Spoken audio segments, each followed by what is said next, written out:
yourself? My name is Mary Louise Myers. My name's Lily. And how would you, what are the materials you need, first of all? Well, the materials that we need would be the jig. You need a large table and an area that you can walk around the table freely. You need your plastic roll and a chair to set it on. When you get the jig, you'll need some duct tape to tape the jig together on the back side so that when you put your heat to it, the duct tape doesn't melt on this side. Okay. You'll need some handy dandy clothespins. You'll need a scissors. You'll need a yardstick or a meter stick and a dowel or a pole to be able to move the plastic around freely. Otherwise, these handy clips come in. They're very helpful. I've also used some rubber bands. That's about, and an iron. Okay. Parchment paper? Oh yeah, parchment paper. You'll have your jig parchment. And just below the neckline, you'll see a line that says slit, and it runs down the center fold through your jig number and down to the bottom. That's the slit that will be made from the bottom of the gown up for quick release when you're done using the gown. Okay, so that's your jig. Okay. That's 99% of the work done. Here's what they look like. When you receive them,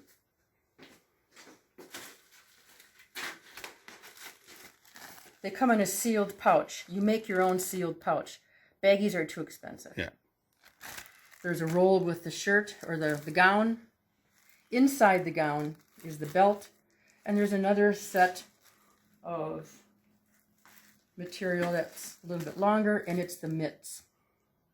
Okay. And how long does it take to make one set? If you have a group of people working together, it's very quick. I've been doing it on my own. It takes a while. Yeah. But John and Tara, two people working together, they would make 10 a day at a certain length of time.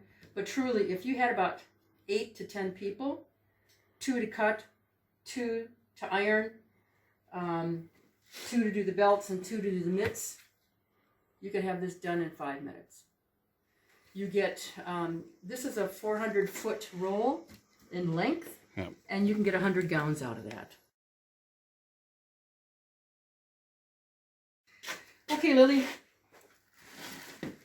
I know that if I pull this thing up about 3 times, that's going to give me about 4 feet. That's my arm length. So I'm just going to go 1,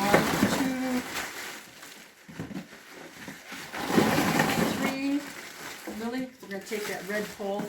This is where your high-tech dowel or just a plain old pole comes in handy. It's just easier to work with the plastic.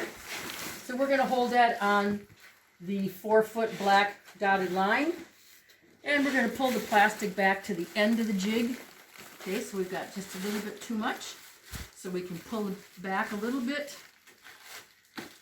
Okay, we now have the 8-foot length that we need. Okay, so take our handy dandy scissors. The scissors is really nifty to work with because the minute you touch it to the plastic, you don't have to keep cutting, you just slide it. And it will slice the plastic quickly. Okay, so we'll take the pole away. Now if you do a whole roll of these, then you've cut your time. If someone's cutting this length, you've cut your time in half. Now Lily's going to set that pole down in the box.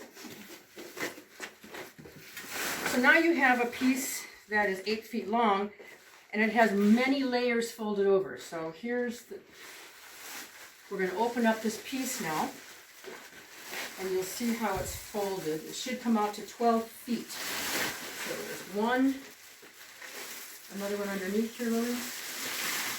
Okay, and another one on top. So that's the way it comes in the roll? Yep. Okay. Otherwise they can't get a box 12 feet wide. Okay, and then we're going to do the same thing to this side, Lily. Okay, and then there's, you'll see underneath it folds again here.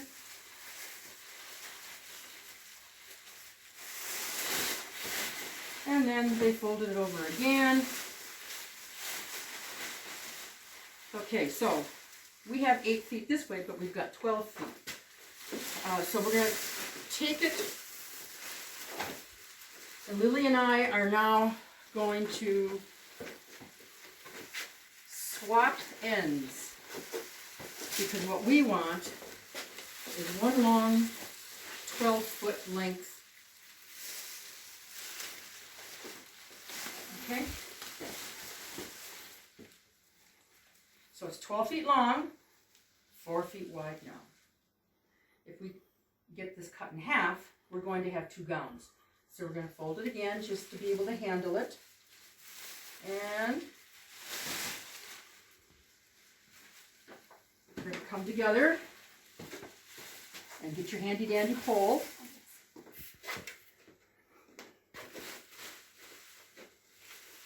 Take that down to the end.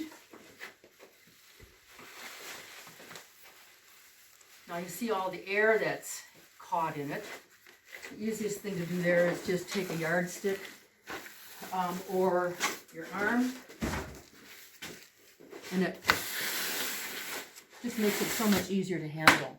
So now we take our scissors, once again, right along the edge of the pole, set it in there, slide it. Now you have the length for 2 gowns. So we're going to take one length and we're going to fold it.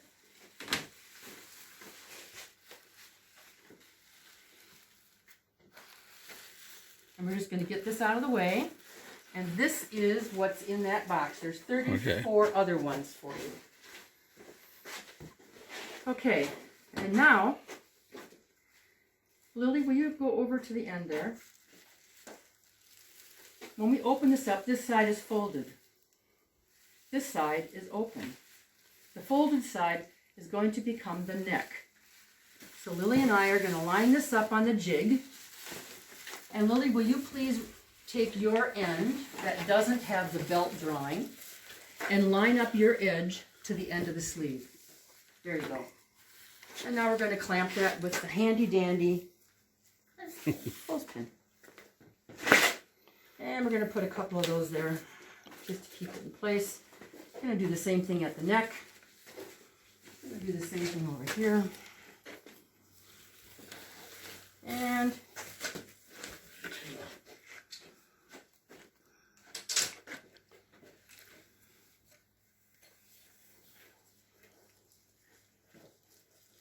now once again, if you've got a lot of air, run your hand down it, or a yardstick, or a meter stick. Just get most of it out. Okay. So the first thing that I'm going to do is, I'm going to cut off the belts, get them out of the way. So once again, I take my handy dandy little scissors. I'm going to come down to the end. It says belt A, belt B, cut, and cut. And I'm going to do that right to the end. Now I've clamped these here because it's easier to keep this plastic in place, because the stuff will slide around a lot. So I'm going to cut B first. Yeah, just cut the first. They don't have to be perfectly the same size. Yeah. So each gown actually will produce 2 belts. So I just usually, when I roll up the gown, I put both belts in it. In case one breaks, or in case somebody's a little wider in the girth. Okay, so there's 2 belts for this robe. I'm just going to put that there and get it out of the way. Okay, now, my iron has been heating. I'm sure somebody has an iron around the house. This is a narrow iron I picked up at Walmart for really cheap. If you take a hot iron and lay it on this plastic right now, you're going to melt your iron. Parchment paper, modern day birch bark. This is a jig for the sleeve, for the seal. There's 2 of them, one for each side. I've lined it up with the red dotted line. That gives me enough room to seal this without hitting plastic. Now you can see through this plastic the black line, which is the edge of the gown, up armpit and over to the sleeve. You can also see the red line. That's the boundary where your iron is going to be. Okay, so what you want to do is keep your iron between the edge of the gown and in the red line.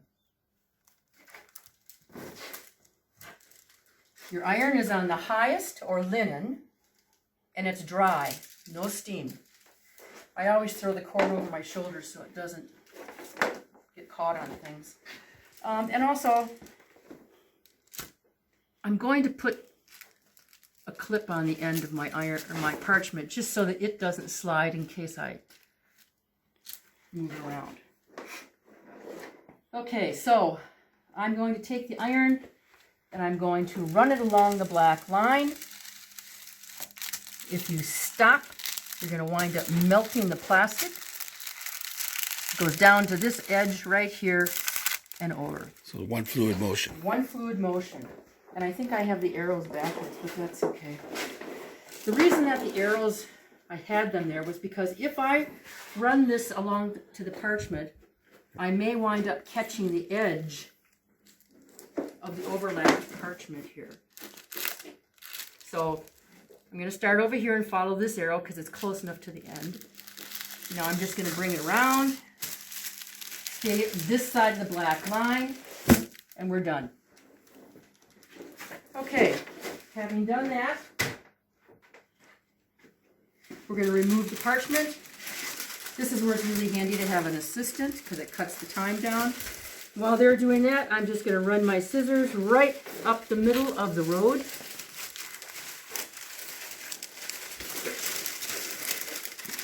Ruby, can you get this one too, please? So if we have 2 little helpers there. Now, I've left at least 2 inches here to seal. Yeah. This part is extra, but I'm going to use it to make bags, and I'm going to use it to make mitts. So I'm going to set that over here. Now I'm going to this side. I'm going to do the same thing. Notice how the scissors just runs right along. Just one fluid motion. Right through the middle of that. Those right 2 up lines. the road. Yeah. Right where it says cut, Okay. cut. There you go. Okay, so that's for my, now I'm coming around to the center, black dotted line right down the center, up to the word slit, end. This is the back of the gown.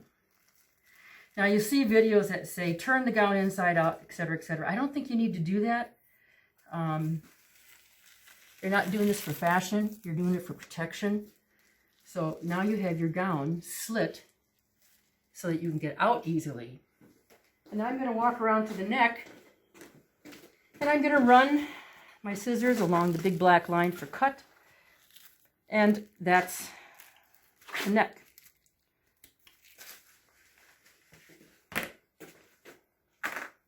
So I can take these aside, and now I take the belts, I just fold them in half, lay them in the middle of the gown, sleeve to sleeve, bring it around, hem to hem, squish out as much air as I can. And what I have found the easiest for this is, I have a smaller ruler that I use at home, but I'm going to use the yardstick for now.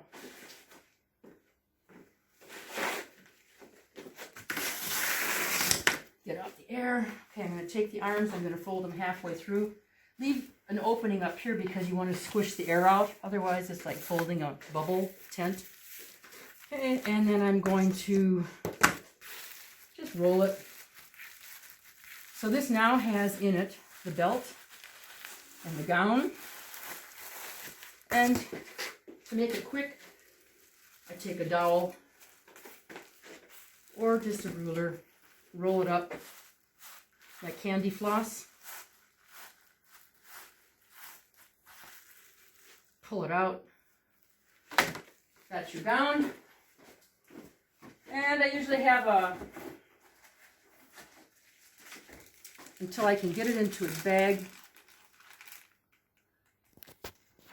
Now when I bag this and seal it, I take this elastic off. That's one less thing you have to deal with when you're working with it then.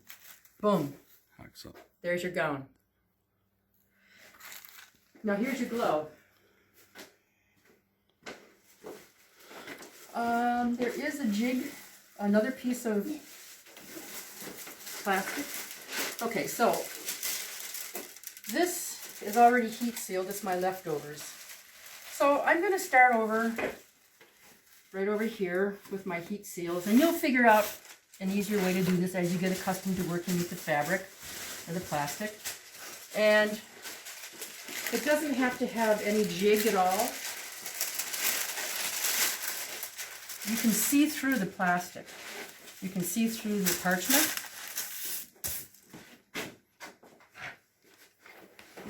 Again, the cord around your neck so it doesn't get in the way. Now, I have plenty of room here to go around this without touching the plastic. That's the pain in the butt with the mitts. You don't want to touch the plastic.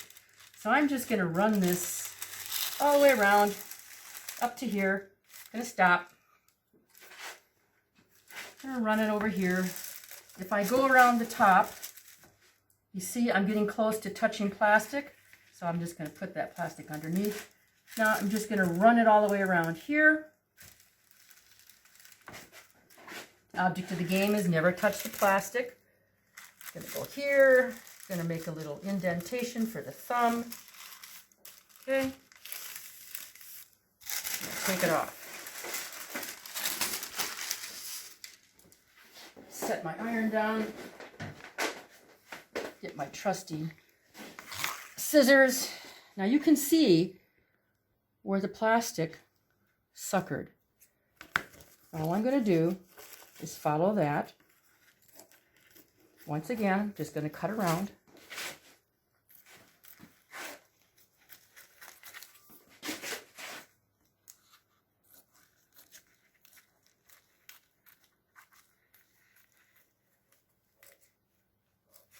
Now when I get to this point, I'm going to kind of hold it up.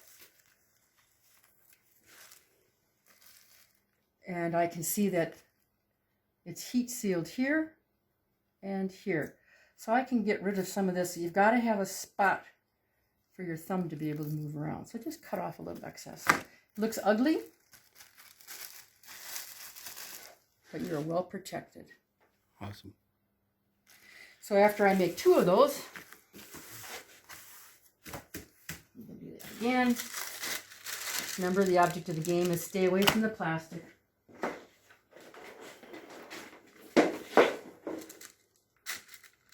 So if you had a team of kids or people doing just mitts with your leftovers, you've just beat the system.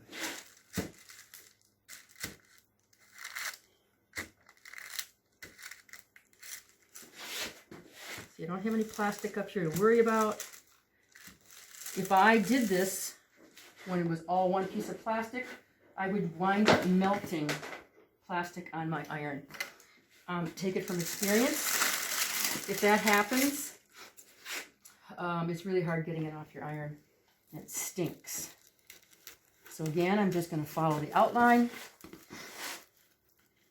Don't get real close to the outline, because should you have any resistance as you're moving your hand, you don't want that seal to pop. Same thing with the gowns. The object of the game is not to cut it close. Give yourself a minimum of 1 inch.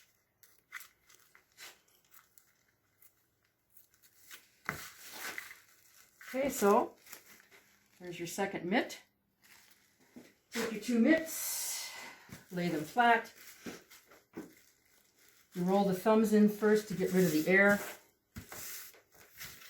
Roll them over, roll it around. Fold it over. I clip it, and now I'll make the bag.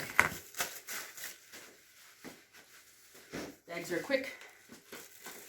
Okay, so I'll start over here. This side is already heat sealed, so I'm going to take my glove.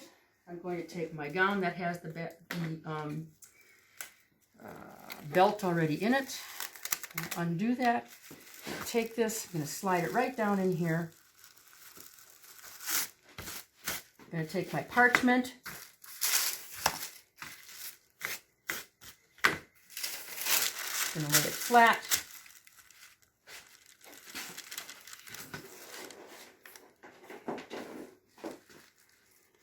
Flat. Just going to heat seal it. Doesn't have to be pretty. The object of the game is seal it.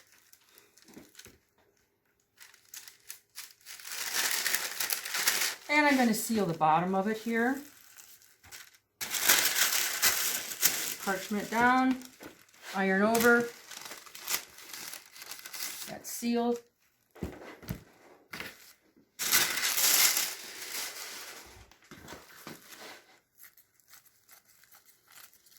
Let it sit for 3 days. You now have an outfit. So why are you letting it sit for 3 days? The coronavirus needs to be isolated and deprived of oxygen for 3 days so that it will not be passed on. So if there's a chance that it became contaminated, then you would have done that then. Yes. Good. So carry a bag or a box or a bucket to discard your used, so to keep them separate from the unused. So on behalf of the Mosley First Nation on Christian Island, I want to say miigwech to Lily and to Mary Lou for helping us to learn how to make our own gowns. Miigwech. Aha, kanagana.